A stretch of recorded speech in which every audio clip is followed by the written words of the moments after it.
Me një eufori thuase Trump legjitimonte qeverisjen e tij, kryeministri Edi Rama njoftoi se ka marrë një ftesë personale nga presidenti Donald Trump për të përfaqësuar Shqipërinë në Bordin e Paqes, një organizatë ndërkombëtare ideuar prej tij. Kryeministri Rama, ky paqëruajtës global, e ngriti Shqipërinë në një maj krejt të paimagjinueshme, e ktheu në një vend të respektuar botërisht si asnjëherë më parë. Nëse do e lexojmë këtë lajm mot siç e shkruan Rama, të krijohet përshtypja se Tirana është kthyer në kryeqendrën e vëmendjes Amerikës, ndërkohë në realitet ky bord do ketë aq shumë emra dhe aq pak ndikim konkret sa ftesat copy-paste të dërguara nga Washingtoni zyrtar të kujtojnë dekoratat e pafundme që shpërndante dikur ish presidenti Ilir Meta.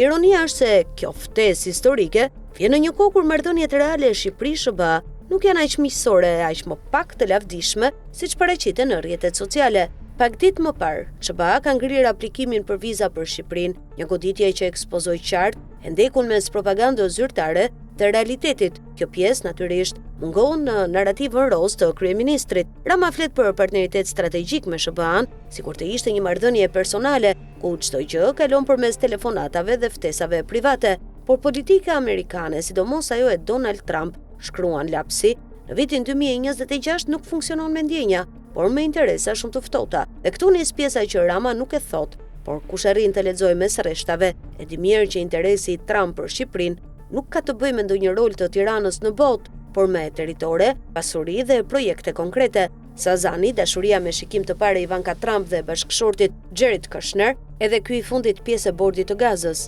I bën çudi kujt tani kjo ftesë? Përfaqëson pikërisht atë Shqipëri që intereson një biznesmeni president si Trump, tokë, det, potencial turistik dhe një shtet të vogël që ndjek vijën amerikane pa kundërshtime dhe sigurisht pa kërkuar gjë në këmbim. Për Ramën, sovraniteti dhe besnikëria gjeopolitike e Shqipërisë ngjitnje më shumë në shitje. Mjafton që çdo marrëdhënie politike të shitet si sukses personal. Edhe këtë ftesë për një bord paqeje, Rama e trajton si triumf kombëtar, edhe pse është e qartë se bëhet fjalë për një iniciativë ku Shqipëria është një nga shumë emra, jo ndonjë aktor kyç. Kryeministri flet për respekt e vlerësim të veçantë, ndërkohë që e njëjta ftesë u shkon 10 liderëve të tjerë, copy-paste, një kombinim pragmatik interesash, nga një anë projektet pompoze të Jared Kushner, nga krau tjetër Rama pozon në fotografi me Trump, duke shitur me fjalë të mëdha Shqipërinë si pjesë e historisë botërore.